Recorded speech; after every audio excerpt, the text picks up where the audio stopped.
You're at a climate change today, and this is Matt Matern, and I'm your host, and I've got Rex Parris, Mayor Rex Parris of Lancaster with us today. Mayor has created the first net zero city on the planet.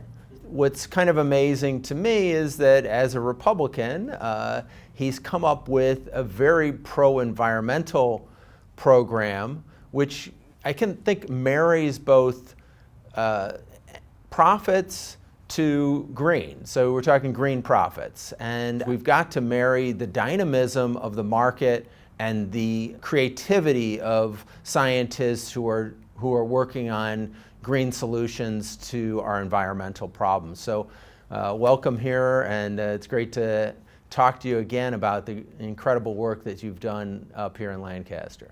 Thank you. Thank you. I always correct people that this, the last couple of years, it's not climate change. It's climate extinction. Let's call it what it is, And when you look at it as to what it really is, it's absolutely a Republican position. I mean, what are we about? We're about protecting hardworking families. We're about public safety. If we don't do a lot, there isn't going to be a need for public safety because we will be extinct. Now, I'm not going to see that, but my grandchildren are absolutely going to see it with the current projections. Yeah, it is horrifying, the thought of what can and will happen. I mean, we're already seeing the front end of it with temperatures rising to record levels, like 19 of the last 20 years, the hottest years ever recorded. And we're seeing just incredible storms, all these different things we're seeing across the planet.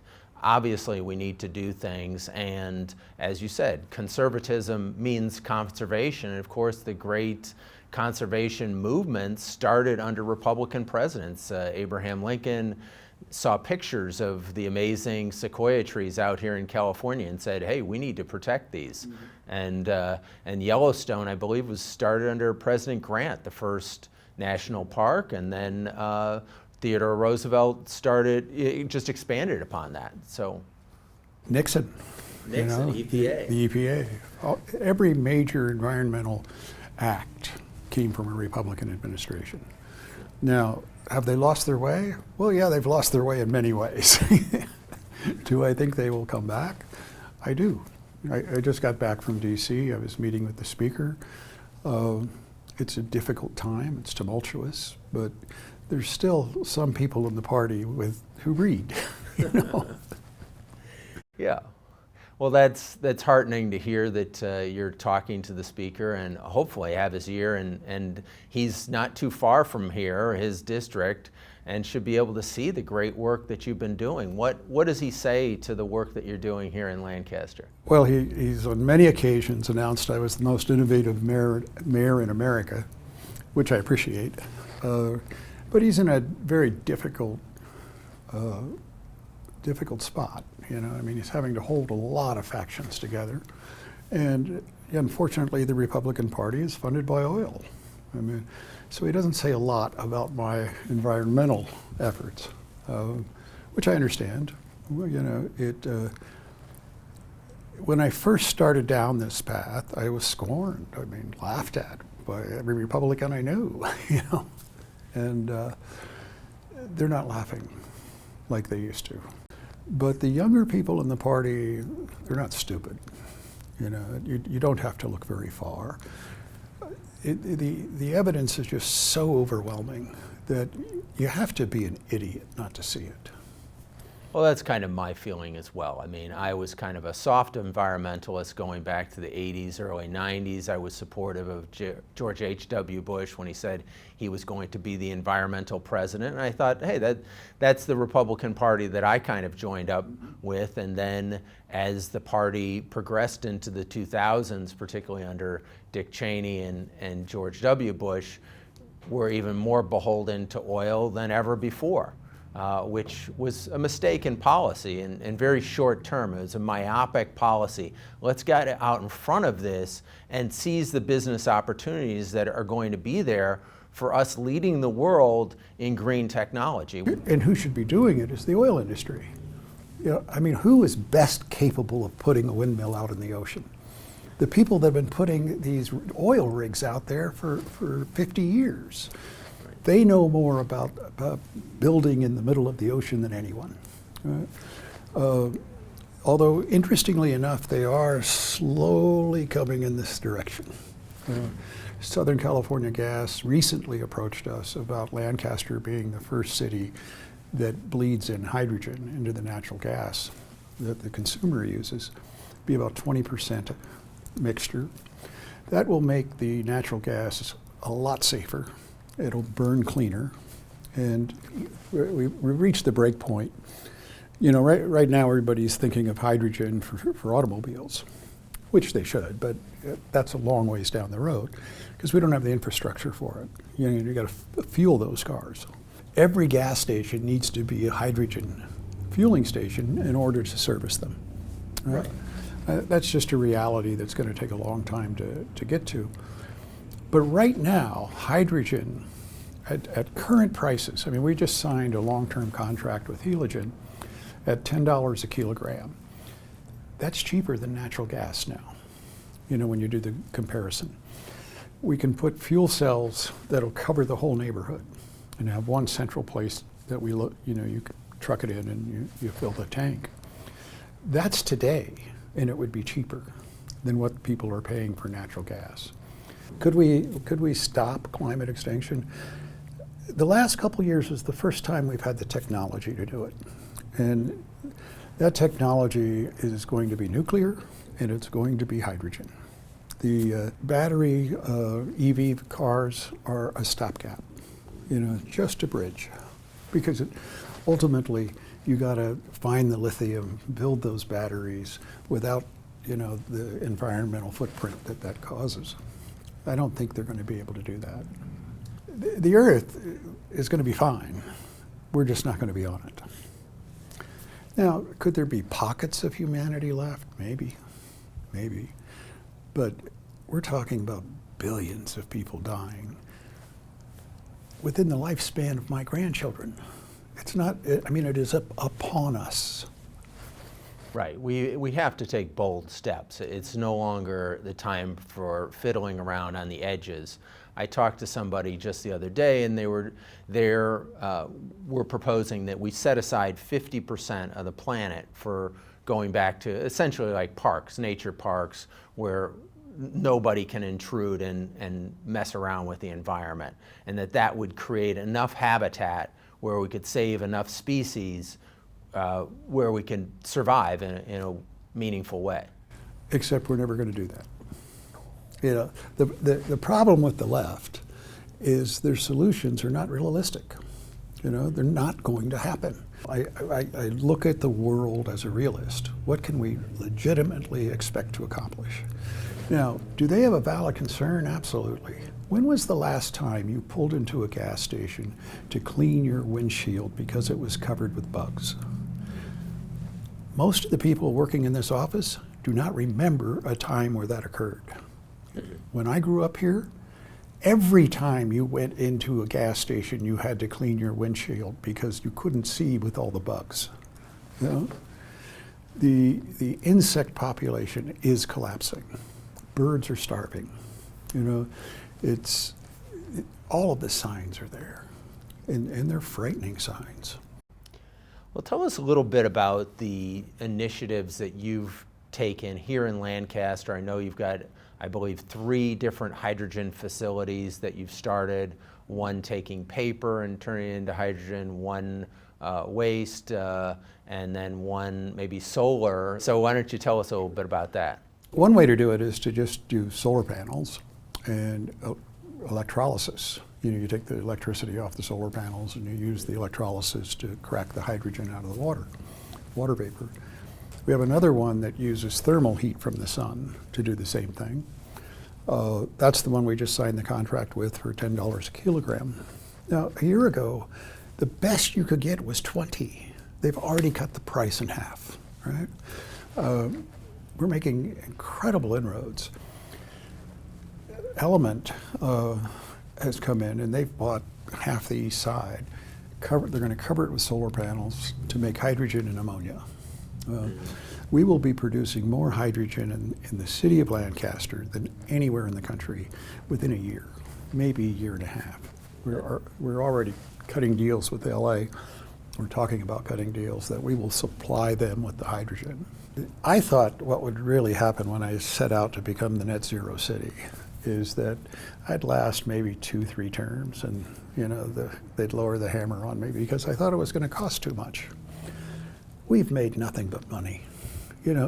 We provide electricity to our citizens cheaper than Southern California Edison could.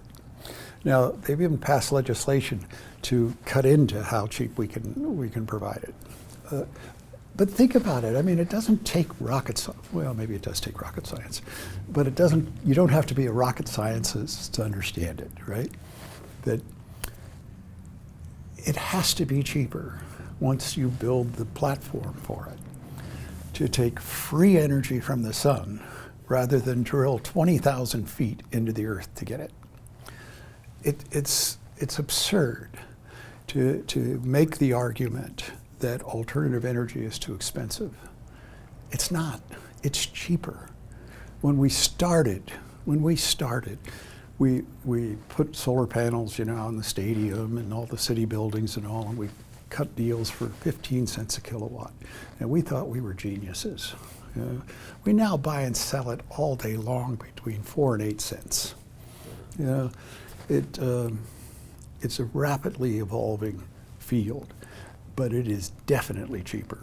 Well, tell us a little bit about your challenges with the utility companies, because they seem to want to prevent rooftop solar to going out to citizens and to have it on commercial buildings. And I was at an event recently with Arnold Schwarzenegger that it opened up at Alta Sea with Terry Tammerman, the former Cal EPA chief under Schwarzenegger, and they put solar up on top of that commercial building down the LA harbor, and it could power 800 homes. And Arnold said during the course of his remarks that if we put solar on every commercial rooftop, we'd have enough solar capacity to power practically the entire state of California. And that's not even talking about residential or other arrays. What are the impediments that the utilities are throwing down to get in the way of that happening? Understand, it's hard for me not to say these people are just simply evil. But I recognize they're not. I recognize the way we do business it's done in 1-2 year terms. These guys will be out, retired, 5 years.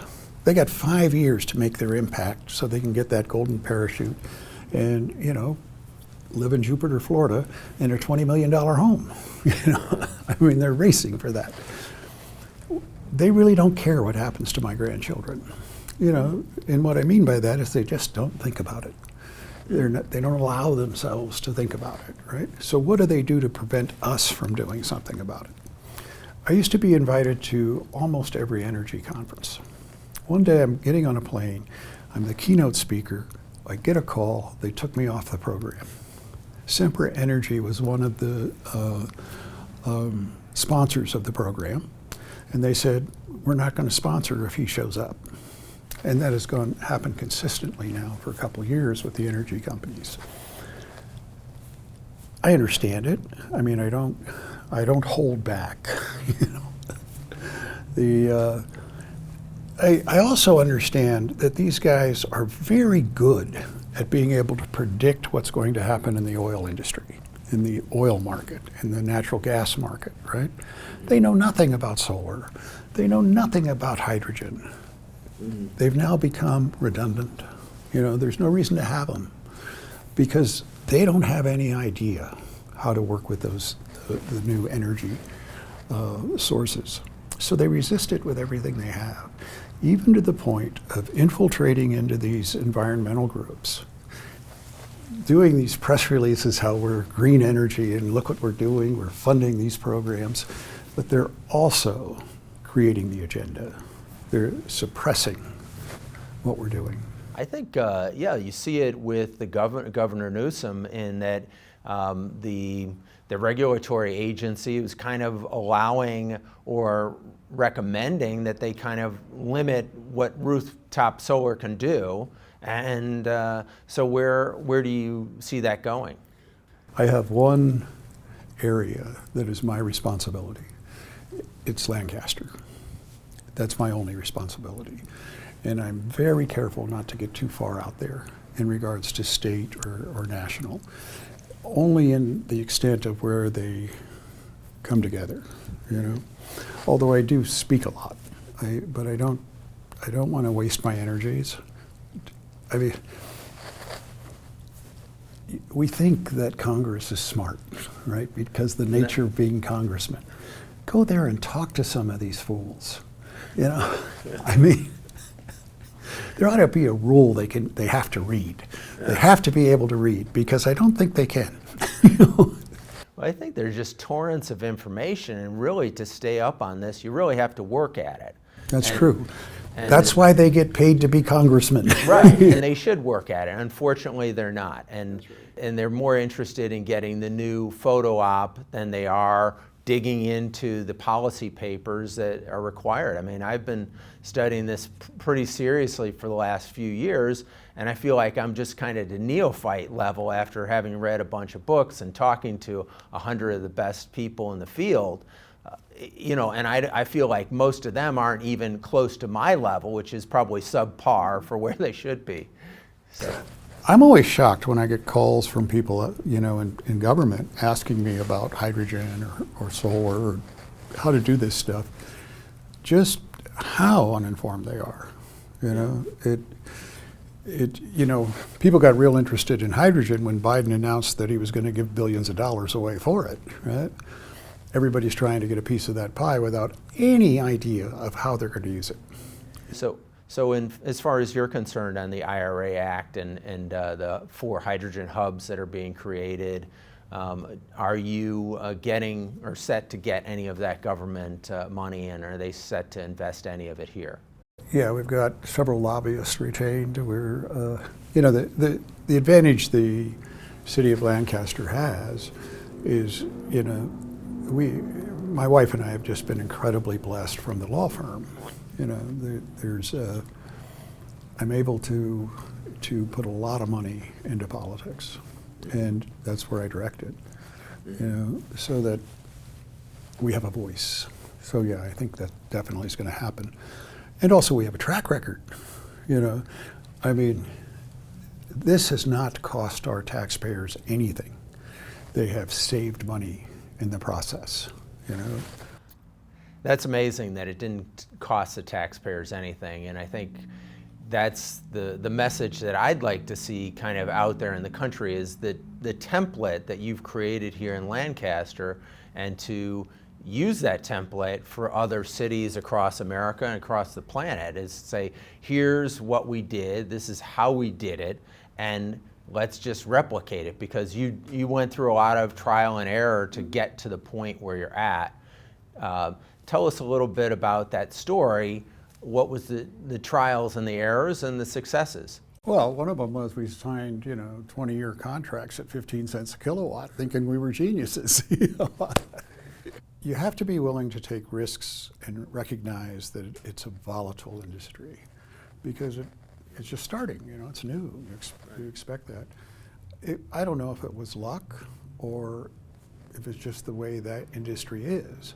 It's a lot less expensive, you know, just because it's obvious it should be. It's free. You just got to build the infrastructure. So what does that mean when I say build the infrastructure? You got to build the gas station. Once you build that gas station, it's nothing but profit, right? I mean, that's how it works. That's how a free economy works. The plant that's coming in, it's $1 billion facility that takes paper, uses plasma torches, cracks the hydrogen out of it.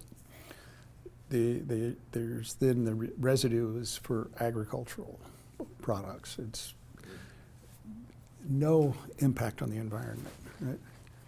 When they were talking to me about building it here, you know, I said, okay, but you know, you got to give us something. And they said, what? And I go, and he goes, what's that? I go, that's 5%. He reached out and shook my hand. When that plant is up and running, we will be making 5% of the profits. You know, we're doing that with other industries as well. You know, because we can bring a lot to the table for them. You know, like years ago, 10 years ago, I brought KB Homes together with BYD, and I said, build me a house that's affordable to the middle-class American, that's net zero. It produces all the energy and it stores it. Right? Couldn't be done, they said. I said, well, what would it take you to try? They said, you know, we could do it, but it's not affordable. You can't do it affordably. I go, what would you do? What would it take to get you to try? And we waived all building permit fees, which is about 80 grand. I mean, it's really expensive to build a house. People don't recognize that. And then they said, but how long is it going to take to permit it? And I realized that really was a major concern. And so I looked at my watch and I said, how long do you want it to take? Because that's how it works. You know, the mayor and the city council control building permits. Mm-hmm. The president doesn't. Right. We do. And that is a huge expense. If you tie that money up for 2-3 years, which is what happens in LA County, the profitability just sinks. You know, because you got to pay for that money.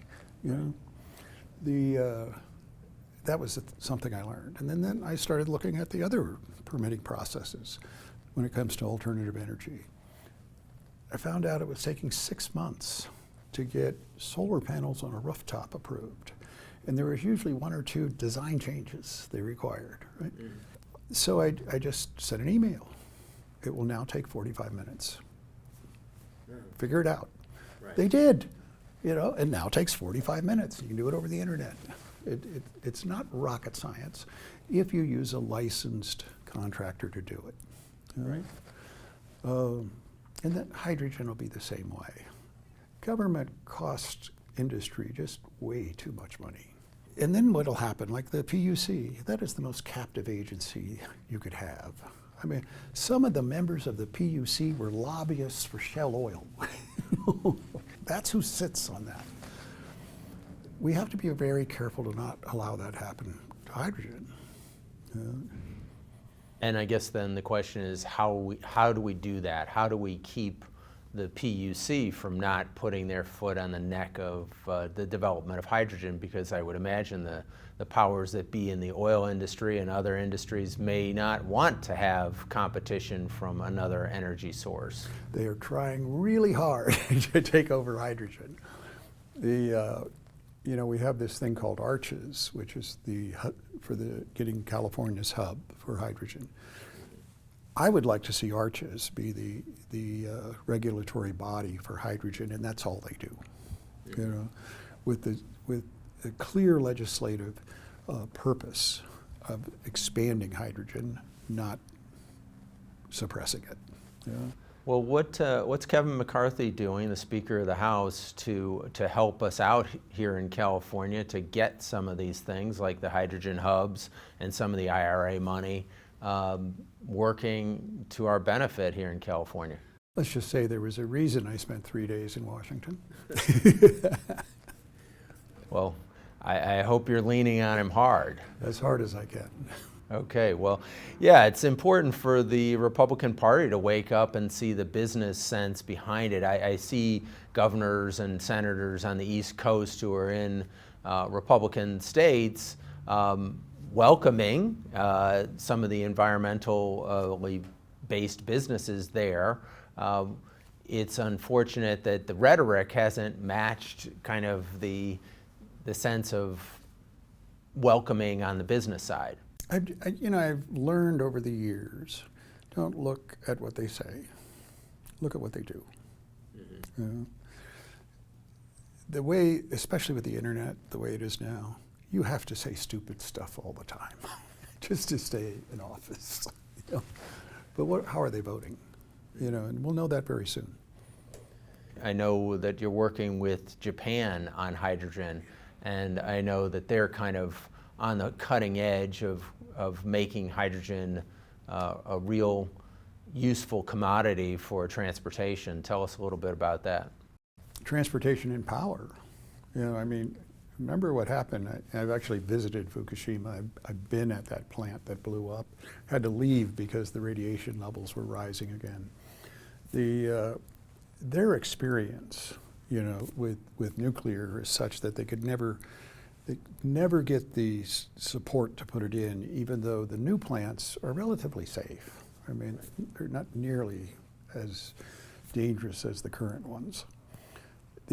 So they don't have any options.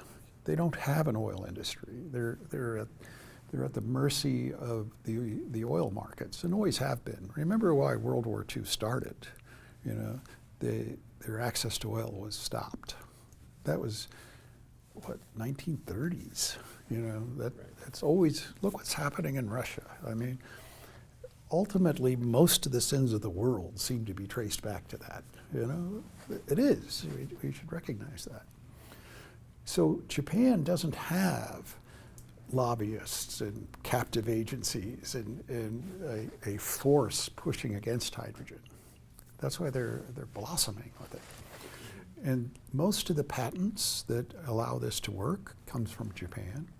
And they will be doing a major investment in Lancaster. At least every month, if not twice a month, I'm meeting with Japanese officials. I've been to Japan. I'm going back in October. I'll be meeting with the Interior Minister. They take it very seriously. And they're going to be coming in a big way. I was back in Japan a few months ago, and I actually got inducted to a samurai clan that's over 1,000 years old. The mayor of Namie. We've become very good friends since then. That's our sister city, and Namie is going to be the center of hydrogen for Japan, and that's where all the development's going to occur. We're hoping to duplicate that here in Lancaster. Well, I was just in Japan in February, and I went up on Koyasan Mountain, which is where half the samurai families are buried. And it was an amazing cemetery of 300,000 people, and it's a spiritual center. And so I had gotten my first Toyota Mirai, which is the hydrogen-powered car, back about 4 or 5 years ago. And when I got it, they sent me this nice book, and it showed their 100-year plan for hydrogen. So Toyota has a 100-year plan. So it's a different way of doing business than most American companies, and I think that it's generational. Yeah, it's generational, and that's the way that we should be looking at things, at all of our problems. Where is this heading 500 years from now? Where are we going? If we're not asking those questions, we're going to kill ourselves by extracting things without looking at the true costs. And one of the things that you raised is the geopolitical cost of oil. The cost of us being dependent upon Saudi Arabia and other oil-producing countries like Russia has obviously resulted in the Ukraine. If we did not have those dependencies, we wouldn't have these problems. So let's be clear what did happen with the power of Saudi Arabia. It is pretty clear that high-placed government officials were involved in 9/11. I don't think anybody doubts that anymore. And they got a pass. We forgave them. Didn't even investigate it because we're so dependent on oil. I mean, morality has taken a back seat. And I think that is the most glaring example of it. Our politics has been so beholden to big oil, and they wiped out so many things along the way, like just here in Los Angeles, the trolley cars that were in existence, and then one of the, I think it was the tire companies, which is related to the oil industry, went off and bought them and then destroyed our entire public transit system. Yes, that's exactly what occurred. Yeah. I also kind of wanted to turn to some of your legal battles against PG&E, and I think get an update on what's going on there. PG&E was a real eye-opener to me. That case was a defamation case, but gathering all of the facts, it was horrifying what PG&E does. They have pled guilty, to over 100 homicides. Criminal pleas. It's not an accident. You don't plead on an accident. You know, it's their conduct was so willful and deliberate that over 100 people they have pled guilty to. Nobody went to jail. Nobody. The fines were significant, I'll give you that. So, but what does that mean? They bought their way out. Just like Sempra did with Southern California Gas. People died because of the Porter Ranch gas well explosion, blowout. Died. That's called homicide. Yeah, they just let it go. We got the emails, the different elected officials, they were lobbying during the blowout to lessen the publicity on it. The duplicity of government in that, where they would take the air monitors, put them 8 feet above the ground, only turn them on when the wind was blowing in the other direction. That actually happened. It wasn't turn them on, it was actually take the sample. They took the sample when it was least likely to be there. That's government doing that with them. They have far too much influence with our government.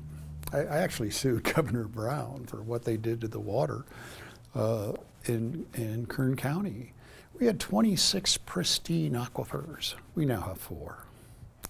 All of them contaminated by the oil industry. They haven't had to pay one dime for it. PG&E, they put this pipeline, 2 of them. They call it the backbone, for the gas. They buried it 3 feet in agricultural land. They're constantly getting leaks and strikes that have the potential, and in fact twice did. Everything within 600 feet is burnt to a crisp. 600 feet, that's 2 football fields.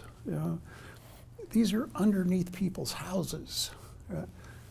It's astonishing to me what they've been allowed to get away with, and continually are allowed to.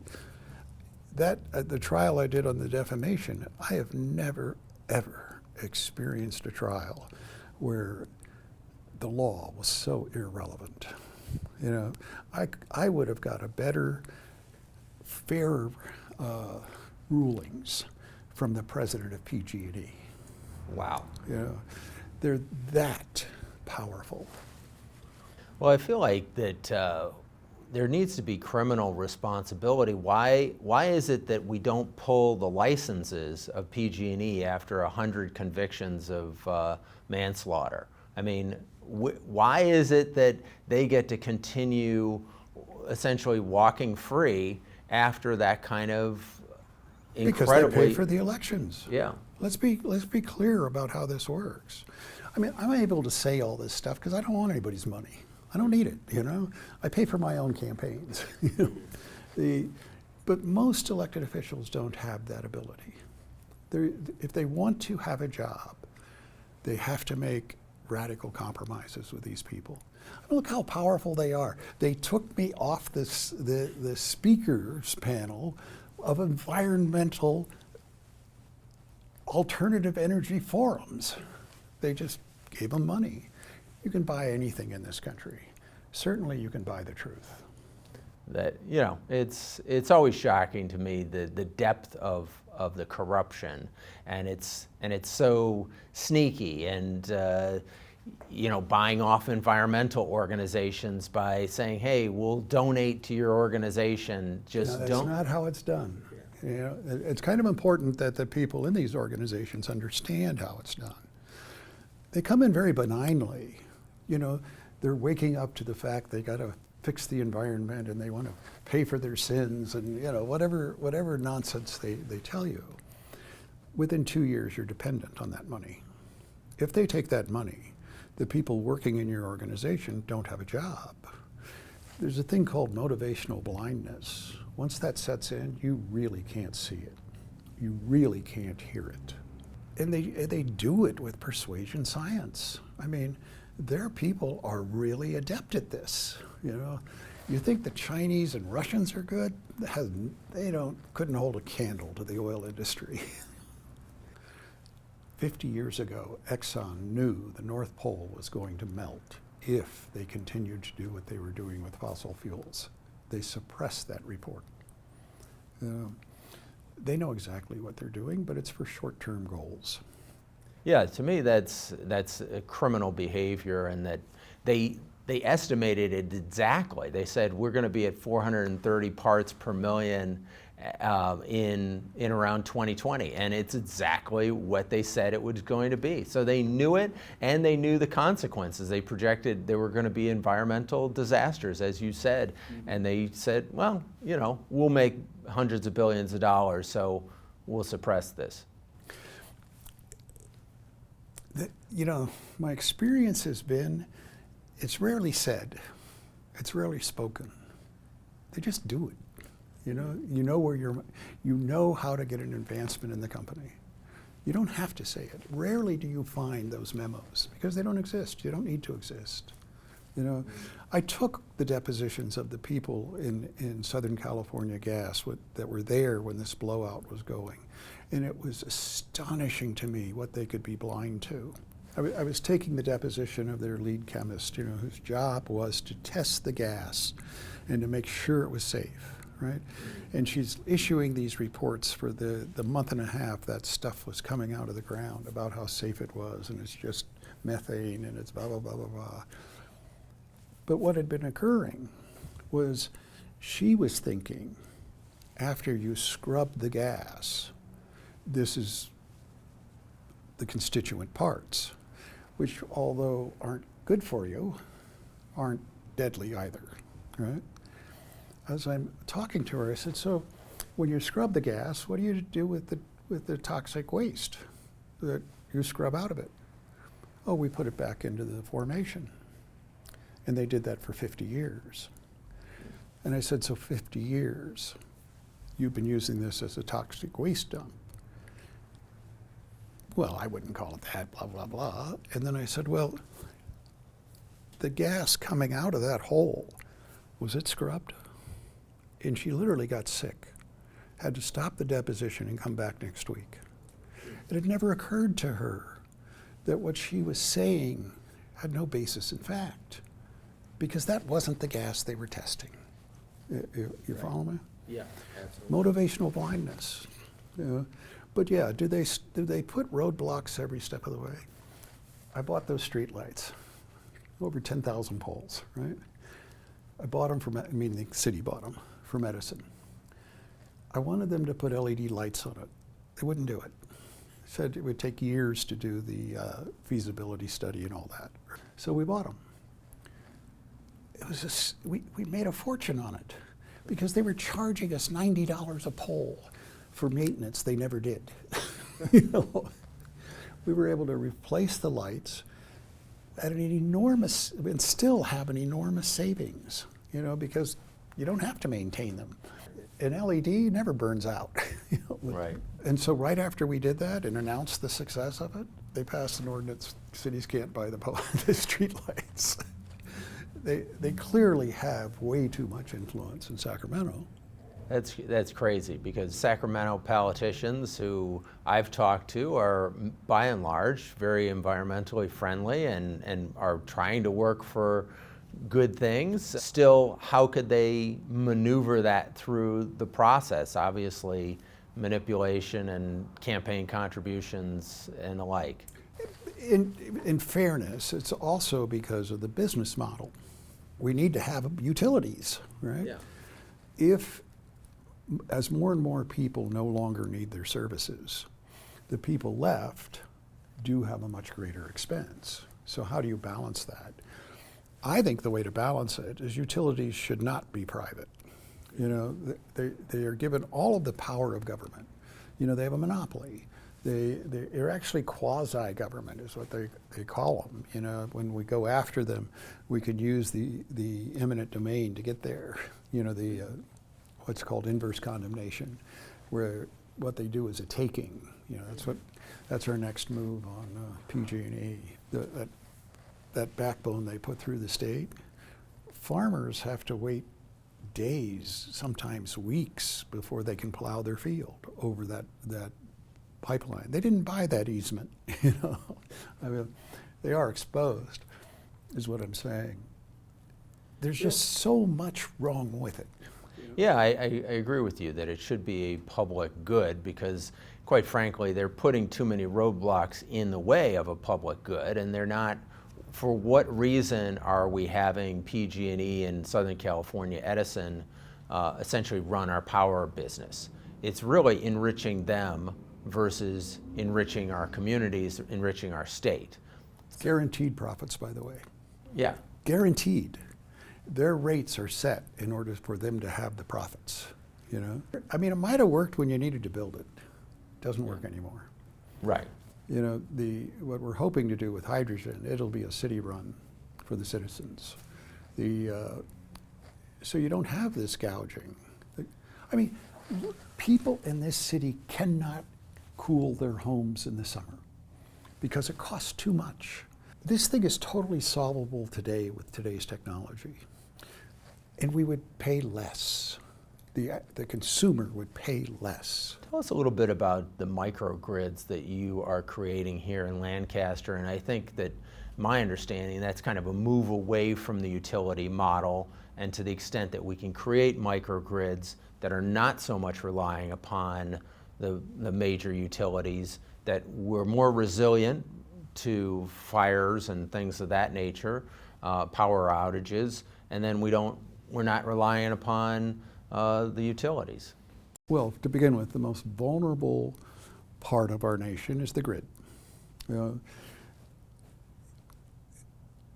If this thing with China gets worse and worse, right? All of that is built in China. You know, the transformers, we've outsourced almost the entire industry, and we have to bring it back because we cannot have that level of vulnerability at the outset. Resilience in a community, especially in California, when the San Andreas goes, it's 6 months before we can restore services. 6 months before we can restore water, you know, that you can take a shower with. I mean, we'll certainly be able to get water that you can drink, but that's all. You know, the more we can become with microgrids, we're safe from that. You know, shake all you want. We're going to be fine. Well, tell us a little bit more about microgrids, because I would imagine many of the people listening to this may not know what a microgrid is. Well, a microgrid is simply like if I wanted to power this building independent of the grid, it would be a microgrid. You know? And as soon as we get a little further along with hydrogen, that's exactly what I'm going to do. I'm going to put a fuel cell on it. You know? It'll be cheaper. And then I don't care in regards to power outages, because they're not going to happen to me. Now, we can do that with neighborhoods.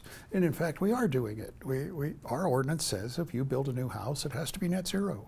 You have to produce enough power to power that house and store it. And we've been doing that now for what, 4 or 5 years. There's housing tracts that are essentially microgrids. The law requires them to hook up to the grid, but there's really no reason to. But they're still having to pay Edison. There's a lot of ways to do it. What it comes down to is the storage of it. There's one development they're doing that's going to have flywheels in the ground. There'll be flywheels spinning. You don't even know they're there. But from the solar, it charges the flywheel. You get it spinning during the day, and it spins all night long, feeding that electricity back into the neighborhood. Right now, we're using the grid to exchange that power, but we don't need to. You know, the wall, I always like to bring this one up because, you know, most of the people involved in climate extinction are liberals, right? They're totally opposed to the wall. I'm opposed to the wall now. We need that labor source. You know, we don't have enough labor in this state or country. We need folks immigrating. It's just the way it is. Whether you like it or not, that is the state of the country right now. But within 15, 20 years at the outside, most of Central America, most of southern Mexico, most of the northern South America will be uninhabitable. There will be heat waves going in there at 130, 140 degrees. You cannot survive in that, especially if you have don't have air conditioning. 120 will kill you if you're in there. If you're, I just read an article about they're talking about naming heat waves like they do hurricanes. They kill far more people. Today, heat waves kill far more people. I'll have people out in the desert dying this month. People with air conditioning are okay, but homeless people don't have air conditioning. Let's be clear about that. People who think they can work through these heat waves are risking their life. It's already bearing down on us. It's already insufferable. And I just heard people talk about how it was a Chinese communist plot to take over our economy. People in leadership. That's remarkable. It's burying your head in the sand and not looking at the facts, not looking at the reality that exists. Heat waves are hitting our country and around the world at levels that are intolerable. And haven't been seen before, and they're getting worse. And it may be already too late. But there's been a lot of times we've thought it was too late. You just fight. Yeah. You fight with everything you have. One of the things I've been talking to some people about is creating green islands kind of within cities. What is Lancaster doing to kind of promote that, planting more trees, planting more greenery to lower the temperatures of a city? We're not. We're a desert. Problem with those trees, take an enormous amount of water. People really have no appreciation for how much water they use. Fortunately, in Lancaster, water is not a critical issue right now because we water banked. AVEC is the water agency that did it. They got a lot of water under the ground, and we're good for about 10 years, at the current rate of development. But if we started planting a lot of trees, that wouldn't be the case. In areas where they can do it, makes a lot of sense. A lot of sense. But, okay, well, that's interesting to know that you've studied it and you've looked at it and said, hey, this isn't an option. I wish it was. Because they're talking about doing things in Phoenix, which I assume is kind of a similar environment to what you have here, but maybe it's... They could do that with purple pipe water, but good luck. Mm-hmm. Phoenix, you're going to see a massive migration from people in Phoenix. Mm-hmm. I don't see any way their population doesn't cut by at least 50%. Anyway, I was there 2 summers ago. I couldn't believe it. As the cost of power increases, it'll be like our agricultural fields here. We used to grow alfalfa everywhere you looked. Talk about green. It was green everywhere you looked, right? Uh-huh. Then the cost of pumping that water became so great, you don't see any alfalfa. Well, there's a few, but very few alfalfa fields out there. It's water intensive. I don't see how, the problem with Phoenix is, the air conditioning, it's all wonderful. The cost of power has become so great, people can't afford it. I know they were saying they just don't have the groundwater to support the population, so they just can't build any more there. And I guess they take from the Colorado River, and those rights are limited too. Though speaking of alfalfa, I guess down by El Centro, there are a bunch of farmers that got water rights back 100+ years ago, and they do grow alfalfa down in El Centro, and they have more water rights than the entire state of Arizona and I think Utah combined, just this group of farmers, which is kind of a bit crazy when you think about it. It is crazy. I don't know that it's crazy, it's just antiquated legislation. You cannot go in to an extinction level event and hold on to all the freedoms you've grown so accustomed to. You just can't.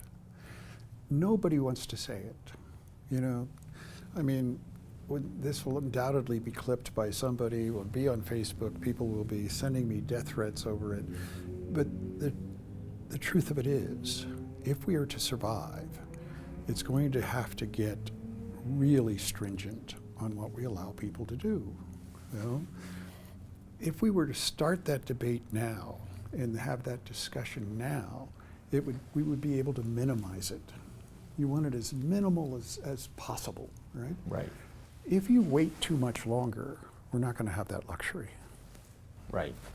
Yeah, I think that obviously those farmers that have those water rights, we should compensate them. They paid off whatever it is. They get billions of dollars, but that's it. They don't have them anymore because we have tens of millions of people who need that water more than we need to grow alfalfa in the middle of El Centro, which is stupid. Is crazy. The future of agriculture is going to be up. You're going to see 30-story structures where they're growing things. It'll be greenhouse growing. It'll be hydroponic, enclosed structures. I don't see any way to avoid that. I also like the idea. It's really nutritious food. Yeah, they're doing it in Europe. I think it's Belgium or the Netherlands who grow more food than practically any country in Europe in these places that are similar to what you're describing, and it's amazing how effective and efficient they can be. Similar in Denmark, they're now all wind powered. They get 100%, some days, not every day, but some days up to 100%, and now they're exporting that. They're creating green hydrogen with the excess wind power to electrolyze it, and now they are talking about being the Saudi Arabia of wind and hydrogen, because then they can ship the hydrogen down to That's what we're talking about. to Germany for their industry to make clean steel and clean cement and clean or cleaner. Yeah, really hard to cleaner. make clean cement. Yeah. Cleaner. Yeah. Cleaner. I'm confident that we're going to be able to do the hydrogen because we have a track record. The first affordable net zero house in the world, we did create here, and we created it with an international partnership to do it. Our transportation agency is the only profitable transportation agency in America. The only one. Why? Because it's an electric fleet and carbon credits. Seniors ride the bus for free. Veterans ride the bus for free.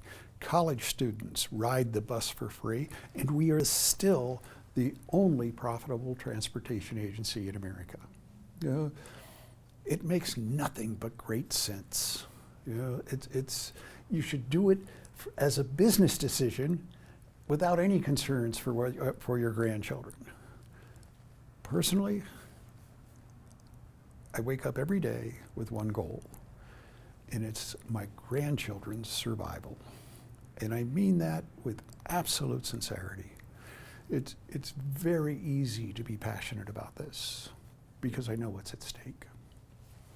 That's worth getting up in the morning and working hard for. So, at the end of the day, what's the purpose of life? The purpose of life is to become as good as you can at whatever you're passionate about, that benefits your community. Whatever success I have is for one reason. I have an iron butt. I get up in the morning, I can sit in that chair, and I can understand the situation before I make the decision. Because I get up at 4 o'clock to find out how to do it. You just need an iron butt and the will to do it. Right. There is no substitute for hard work and determination. I haven't been able to find it. There are no shortcuts that I've been able to see. Right. I don't make decisions in City Hall for next year's election or the 4 years from now election. That's not how I make decisions. It's what's it going to do for the generations that follow, and how do we safeguard it, and how do we make it so that the people that follow us are going to have that same vision of a generational government. I'm kind of hoping Lancaster at the end of the day is going to be the model for that. Well, I think it's a shining light, and that's why I'm here, is to shine the light a bit more so that people around the state, around the country, see what a great community leader does and what a great community can do together. and the amazing accomplishments that you had. I mean, I remember when I came to California and coming up to Lancaster, it was kind of a joke. I mean, it was in bad shape. It was horrible, wasn't it? Yeah, it was. We had more gang killings than Compton when I was elected. Wow. Within 2 years, we had none. But you've got to be willing to make unpopular decisions. And it took a while for people to accept that. I think the biggest thing in people's way of developing a society that it could be remarkable is government.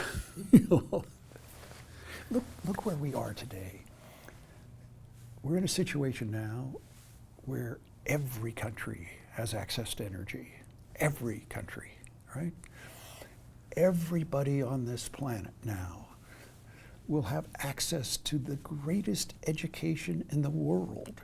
Every morning I do at least 10 minutes on Coursera.com or edX.com, where I'm taking classes from Michigan, from Harvard, from Yale. The best education available is free. Free. We should be going into an age that is beyond our ability to imagine. Instead, we're fighting for survival because of our dependence on fossil fuels. I am encouraged by the thousands and tens of thousands of great scientists and political people out there that are trying to work for the public good. It's just challenging because the structures that are in place are very difficult to kind of make those changes. The city of Lancaster was fortunate to have you there and be as persuasive as you are to get them to start making those first steps. And then once they made those first steps, they probably trusted to take the next step and the next step. If they're not making mistakes, I get rid of them. Seriously. In every other city, you want to be safe? Do nothing. Mm-hmm. Want to get reelected? Do nothing. Right. It's doing things that get you in trouble, that create risk. First couple years was just getting rid of the people unwilling to take risk. But that means you don't punish them if there's a mistake. You look at, did they make the right decision at that time? That's what you look at. And if they didn't, then it's an education process. It's not a punishment issue. Right. What I do, I really am uncomfortable with the great leader idea, and it doesn't fit when I hear it, right? Because I didn't do any of this. All I did was come up with an idea and give it to a staff that is incredibly courageous. And I kept out the people who are the naysayers, those toxic people that have nothing good to say about anything. And I did it very deliberately. If it's a city event, they're not invited. There's a no-fly, literally, I'm not just saying this. There is a no-fly list. These people cannot be invited. If you want the mayor to come to your event, they better not be there. That list was about 40 people. It's now down to about 2 or 3. They fixed their behavior. It was the system that was causing that behavior because they were getting rewarded for it. As soon as you took those rewards away, they got on board. I don't care if you agree or disagree with me. They're totally irrelevant to me. What's relevant to me is, are you standing in the way of people who are having great ideas? And you have nothing to offer. When young people, I'm trying to get them into politics, and into leadership and getting them trained up to do it. They'll come to me and they want to run for office, and I'll go, why? And they'll tell me why they are going to benefit from all this. No. Tell me what you want to do for the city. Tell me what you want to see that you think is realistic that you can accomplish. If you can't tell me that, no, I'm not investing in you. The very, very few people wanting to go into leadership want to do it for the community. They just want to do it so they can get to Sacramento. If it's an ego play, that's the wrong reason. The right reason is to serve, and unfortunately, you see a lot of politicians out there that are not in the service mode, because if they were, they wouldn't be as concerned about their political career.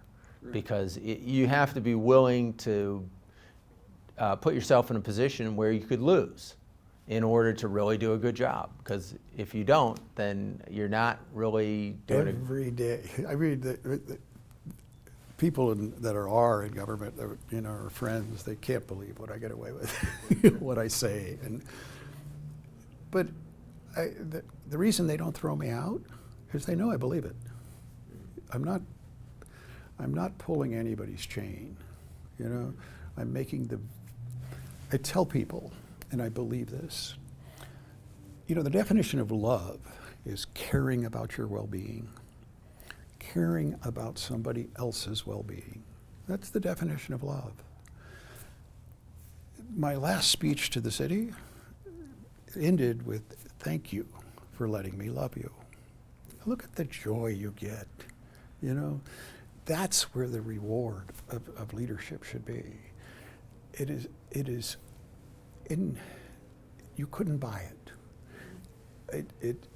The joy I get from this is so much greater than the heartache. I mean, there are times I'm in danger. Cops are parked out in front of the house. It's worth it. It's worth it. Our next big thing is I wanted to, I got really into the medicine of all of it because of COVID. We had fewer deaths than almost any city in the county. We should have had the most because of our vulnerable population. We had almost the least, but it got me really interested. And so I had these doctors that were deputy mayors, and we had this whole infrastructure built around COVID. I said, lower the mortality. I want to lower the mortality for the people of Lancaster. They've just come back with a report. You know how you do it? Do tell. 3rd grade. If their reading level is commensurate with the 3rd grade when they're in the 3rd grade, if they've had preschool, those people have much longer lifespans. Isn't that interesting? That is. There's a book called Upstream. Everybody who wants to lead should read it. Rescuing the child who's drowning in the river is all well and good, but go find out who's throwing them in the river. Yeah. I was surprised we had to go so far upstream to have a really significant impact. But I'm encouraged by the fact that we can have a significant impact. We just have to be willing to have a long-term investment. But there are children today that are now, when I got elected the first time, who are now voting for me, who were in preschool. Right. It goes by like that. Right. Well, it's amazing the amount of progress that's been made here in Lancaster. I am a fan of your success. I would love to see it spread more widely, because it's the kind of leadership that I think America needs, that the world needs. And so I think that you make a good template for leaders and communities. And I think that communities would be well served to look at it, that it is holistic, that it isn't just the Rex show. It's the entire community has rallied around the type of things that you're throwing out there to them, and they've seen the benefits of it. And they've probably vetted it and said, hey, Rex, are you sure that we're going to make money on this? And are you sure? And through the healthy interchange of ideas, you probably came up with even better ideas, because some people said, hey. Wait a minute, none of these ideas are my ideas. I read about them. Somebody told me about them at some event. I didn't graduate from high school. All of my ideas I got from someplace else. Neither did I. I don't have a high school diploma either, so neither of us are high school graduates. I bet there's not 10 lawyers that can say that. And we're 2 of them sitting at the same table. Yeah. It's been a great pleasure to have you on the program again, and I think we've come to our time we've allotted, and maybe even a little bit more, but it certainly went by fast, and I greatly appreciate you giving us the time. And and I ask everybody who listens in on this to go back, maybe listen to a couple of the other podcasts that Rex and I have done over the years. I think a lot of great material has been covered. You can check it out on Apple or Spotify or our own website at climatechange.com. I invite you to go tune in to Rex's his website at Lancaster, or his law firm, the Parris law firm up here in Lancaster, that does incredible work across the state. I'm always, very, I was going to say proud of the work that you do. It's not my work, but I feel like as a fellow plaintiff's attorney, I like to emulate a lot of the stuff that you do, because I think you do it with heart and with great skill, and I think that that's what we should be doing as plaintiff's attorneys, helping people that are in difficult situations. And I've seen you do that time and time again, fighting the good fight, and that's it inspires me to reach for the next level myself. So for that, I'm very grateful to have you as a mentor, and look forward to continuing this conversation and bringing other people into this conversation, because it's a conversation we need to have desperately as a country, as a state, and you've been a hero to me. Thank you. Just remember, the last time there was this much carbon in the atmosphere, there were alligators in the North Pole. Well, actually, northern Canada, but close enough. Close right. enough. So yeah, we need to get with the program, and I invite everybody to be the change you want to see in the world. And I think you're a great example of that. Is that you get up every day trying to be that change and being that change, not trying to, but actually being that change. And that's something that I aspire to every day, and I ask all of our listeners and viewers to take that same mindset. Yeah, thank you. Thank you. Hope we get to do it again. Yeah, absolutely.